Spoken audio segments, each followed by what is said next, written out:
Welcome to social team பார்த்து channel. வாங்க இன்றைக்கி சூப்பரான ஒரு ரெசிபி பார்க்கலாம். பனானா வச்சு தான். ஏன்னா இந்த பனானா இதுக்கு மேலே என்னால் தாக்கு பிடிக்க முடியாது. இதில் ஒரு 3 ரெசிபி பண்ணலான்னு இருக்கேன். அவங்க எல்லாருக்குமே தெரிஞ்ச ரெசிபி தான். நானும் இதை வந்து ட்ரை பண்ணுறேன். எப்படி இருக்குன்னு பார்க்கலாம். இந்த மாதிரி கண்டிஷனில் இருக்க பனானாவை நம்ம தூக்கி போட வேண்டாம், செஞ்சிடலாம் வாங்க. ஃப்ரெண்ட்ஸ், ஃபஸ்ட்டு ரெசிபி என்ன அப்படின்னு பார்க்கலாம் வாங்க. முதல்ல ஒரு மிக்சி ஜார் எடுத்துக்கலாம். மிக்சி ஜாரில் ஒரு பழத்தை போட்டுக்கலாம். ரொம்ப கனிஞ்ச பழமாக எடுத்துக்கலாம். இது கூட முந்திரி பருப்பு போட்டுக்கலாம், ஒரு 4-5 ஊற வச்ச பாதாம் தோல் உரிச்சு போட்டுக்கலாம். நான் குட்டி ஸ்நாக்ஸ் போடும்போதே சொல்லியிருந்தேன், பழத்தை வச்சு நான் ரெசிபி போடுறேன் வாங்கன்னு சொல்லிட்டு. ஒரு ஏலக்காய் போட்டுக்கோங்க. உங்களுக்கு வெனிலா எசன்ஸ் வேணும்னா நீங்கள் அது கூட போட்டுக்கலாம். நான் இன்றைக்கி வந்து 1 ஸ்பூன் கண்டென்ஸ்டு மில்க் விடுறேன். பனானாக்கு இது ரொம்ப நல்லாயிருக்கும். ஒரே ஒரு ஸ்பூன் தான். நீங்கள் வந்து நாட்டு சர்க்கரை, ஒயிட் சுகர் எது வேணாலும் ஆட் பண்ணிக்கலாம். 1 ஸ்பூன் சுகர் போட்டுக்கலாம். ஏன்னா அந்த ஒயிட் சுகரோட இது இருக்கும், அதுக்காக தான். பால் விட்டுக்கலாம். இதை அரைச்சிக்கலாம் ஃப்ரெண்ட்ஸ். சூப்பரான banana milk shake ready friends.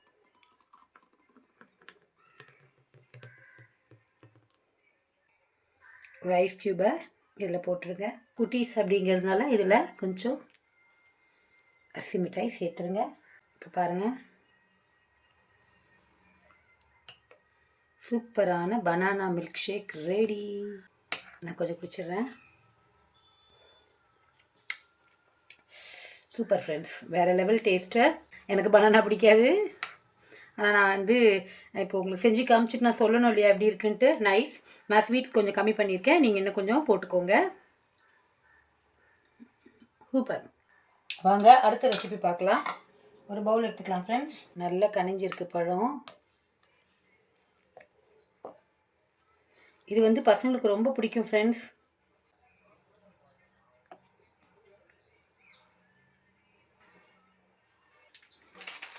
கடையில் 5 ரூபா பூஸ்ட் கிடைக்கும் பேக்கெட்டு. இல்லை வீட்டில் பூஸ்ட் இருந்தாலும் ஓகே.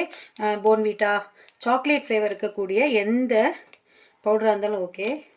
ஆக்சுவலாக இது எங்கள் வீட்டில் அடிக்கடி பண்ணுறது, பசங்க சாப்பிடுவாங்க. நான் இப்போ ரெசிபிக்காக பண்ணுறேன். பட் ஒரு சேனலில் பார்த்தேன், ஆஹா இது கூட நம்ம போட்டுக்கலாமேன்னு எனக்கு தோணுச்சு. இதை போட்டுண்டாச்சு. நல்லா மேஷ் பண்ணிக்கலாம்.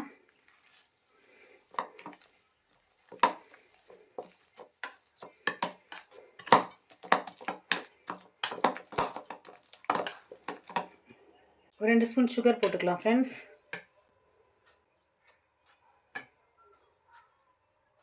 சுகர் கண்டென்ட்லாம் உங்களுக்கு எவ்வளோ அளவோ அதை வச்சு தான். இது நல்லா மேஷ் பண்ணிக்கலாம்.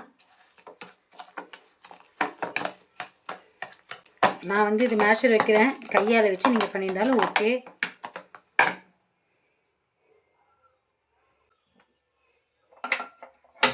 ஒரு பேன் அடுப்பில் வச்சுக்கலாம். 1 ஸ்பூன் நெய் விட்டுக்கலாம் ஃப்ரெண்ட்ஸ். இல்லை கொஞ்சம் தேங்காய் பொடியாக நறுக்கணும். தேங்காவை நறுக்கிக்கலாம், வதக்கிக்கலாம். தேங்காவை வறுத்துக்கலாம். கொஞ்சம் அவல் பொரிச்சுக்கலாம். 1 டம்ளர் பசங்களை குடிக்க வச்சிங்கன்னா நல்லா திம்முன்னு ஆகிடும். கொஞ்சம் வேர்க்கடலை,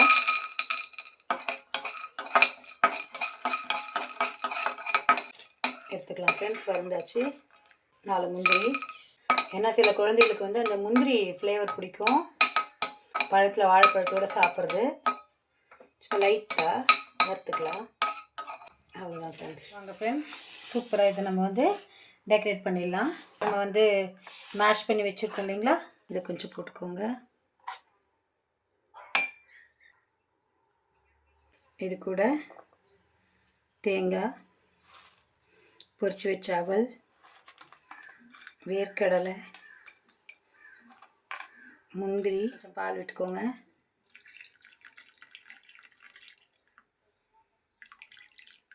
மாதுளம்பழம் போட்டுக்கோங்க. கொஞ்சம் ஏலக்காய் பொடி,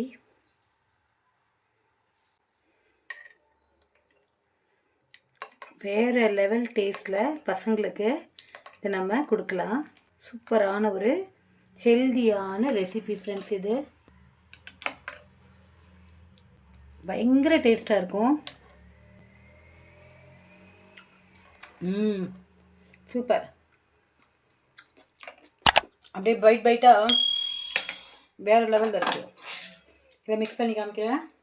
வேர்க்கடலை, அவல், தேங்காய், முந்திரி, பால், மாதுளை, துளி ஏலக்காய். ஆஹா,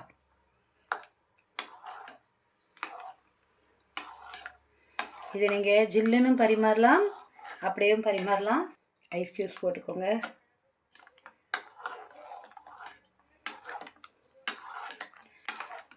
பசங்களுக்கு ரொம்ப ரொம்ப ரொம்ப இது என்னதுன்னே அவங்களால கண்டுபிடிக்க முடியாது. அதுவும் நீங்கள் வந்து இந்த வெயில் காலத்தில் இந்த மாதிரி லிக்விட் இதில் நீங்கள் பண்ணி கொடுத்தீங்கன்னா சூப்பராக சாப்பிடுவாங்க. இது வந்து 2வது டிஷ். ஃப்ரெண்ட்ஸ், பனானாவில் இன்னொரு வாழைப்பழத்தில் இன்னொரு ரெசிபி ஒன்று பண்ணலாம் வாங்க. பழத்தை நல்லா எடுத்துக்கோங்க. இது வந்து குட்டீஸ்க்காக தான் பண்ணுறோம். வச்சு போட்டுக்கலாம். நான் ஒன்று தான் எடுத்திருக்கேன். ஒரு ஸ்பூன் சர்க்கரை போட்டுக்கலாம். 2 ஏலக்காய், துருவின தேங்காய் 1 ஸ்பூனு. இதை அரைச்சிக்கலாம் ஃப்ரெண்ட்ஸ். இதை ஒரு பாத்திரத்தில் மாற்றிக்கலாம். ஒரு ஸ்பூன் கோதுமை மாவு போட்டுக்கலாம். ஒரு பிஞ்ச் சால்ட் போட்டுக்கலாம். நல்லா கலந்துக்கலாம்.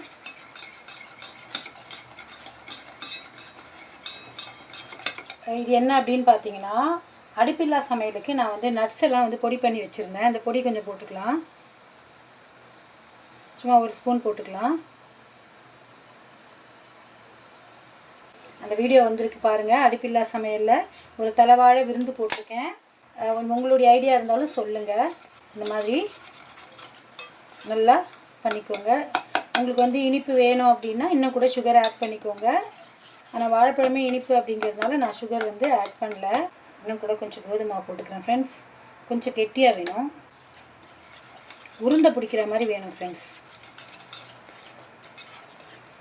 அதனால தான் நான் சர்க்கரையை வந்து கம்மியாக போட்டேன். இப்படி உருண்டை பிடிச்சி போடுற மாதிரி நமக்கு வந்து கன்சிஸ்டன்சி வேணும். இப்படி எடுத்து இப்படி போடுற மாதிரி வேணும் ஃப்ரெண்ட்ஸ். கொஞ்சம் வெள்ளை எள்ளு போட்டுக்கலாம். நல்லா பிசைஞ்சிக்கலாம்.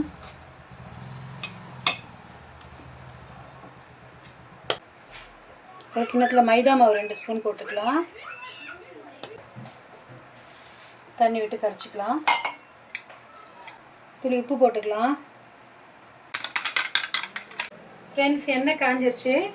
கொஞ்சம் தண்ணி தொட்டுக்கலாம். ஏன்னா வாழைப்பழம் கொஞ்சம் பிசு பிசுன்னு இருக்கும். எண்ணெய் தொட்டு பண்ணிட்டாலும் ஓகே. இதை பாருங்கள், நான் தண்ணி தொடுறேன்.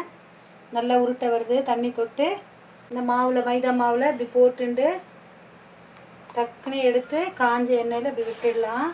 சிம்மில் வைங்க. ரொம்ப டேஸ்ட்டாக இருக்கும் ஃப்ரெண்ட்ஸ். இது இப்படி மைதா மாவு நீங்கள் கார்ன்ஃப்ளவர் மாவு கூட போட்டுக்கோங்க. இல்லை நீங்கள் அப்படியே இந்த மாவை வந்து பணியார மாவு கூட நம்ம சுட்டுக்கலாம்.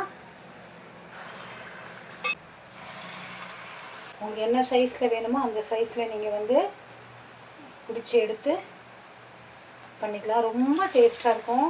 நம்ம பலகாரமாகவும் செய்யலாம், ஈவினிங் ஸ்நாக்ஸாகவும் பசங்களுக்கு செஞ்சு கொடுக்கலாம். இதுக்கு பதம் அளவுலாம் கிடையாது, நம்ம இஷ்டம்தான் ஃப்ரெண்ட்ஸ். வாழைப்பழம் இருந்ததுன்னா வாழைப்பழத்தை வந்து வேஸ்ட் பண்ணாதீங்க. அதில் நிறைய ரெசிபிஸ் நம்ம பண்ணலாம். வந்து வருது, கொஞ்சம் வேக டைம் கொடுங்க. கலாய்க்கிறான் அருண். இப்போ தான் பேல்பூரியினுடைய ரெசிபி, இப்போ வாழைப்பழ ரெசிபி போயிட்டுருக்கு. ஒரு நாளைக்கு எத்தனை ஆன்ட்டிங்கிறான். எனக்கு என்னைக்கு லீவ் இருக்கோ அன்றைக்கி தான் நான் வந்து ரெசிபிஸ் பண்ண முடியும். இது பனானா போண்டா.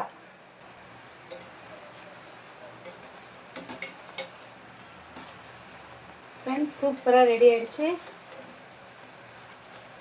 பார்த்தீங்களா, நல்லா கிறிஸ்பியாக, மேலே கிறிஸ்பியாக இருக்கும், உள்ளே வந்து நல்லா சாஃப்டாக பனானாவோட அந்த ஸ்வீட்னஸோட சூப்பரான பனானா போண்டா ரெடி. ஃப்ரெண்ட்ஸ், நம்ம பனானாவில் சூப்பரான ஒரு பனானா மில்க் ஷேக் பார்த்தோம். அதுக்கப்புறம் பார்த்தீங்கன்னா இது வந்து பனானா கீர் பார்த்தோம். செம்ம டேஸ்ட்டு ஃப்ரெண்ட்ஸ் இது. அப்புறம் பார்த்தீங்கன்னா சூப்பரான ஒரு பனானா உருண்டை பார்த்தோம். ரொம்ப சுடுது, அதனால் சூடோடு நான் பிக்கிறேன். பாருங்கள் எப்படி இருக்குது பாருங்கள். சூப்பராக வெந்திருக்கு. உள்ளுக்குள்ளே அவ்வளோ அது பனானா ஃப்ளேவரோட. ஸோ பசங்களுக்கு இந்த லீவில் சம்மரில் ஃப்ரூட்ஸ் கிடச்சிதுன்னா இதை வந்து நீங்கள் ட்ரை பண்ணலாம். நாளைக்கு வேறு ஃப்ரூட்ஸில் சூப்பரான ரெசிபி உங்களுக்கு நான் சொல்லித்தரேன். மறக்காமல் சேனலை சப்ஸ்கிரைப் பண்ணுங்கள், லைக் பண்ணுங்கள், கமெண்ட் பண்ணுங்கள், ஷேர் பண்ணுங்கள். உங்களுக்கு என்ன பாட்டு வேணுமோ அதை கேளுங்க. கண்டிப்பாக அந்த பாட்டை நான் வந்து உங்களுக்காக பாடுறேன். பாய்.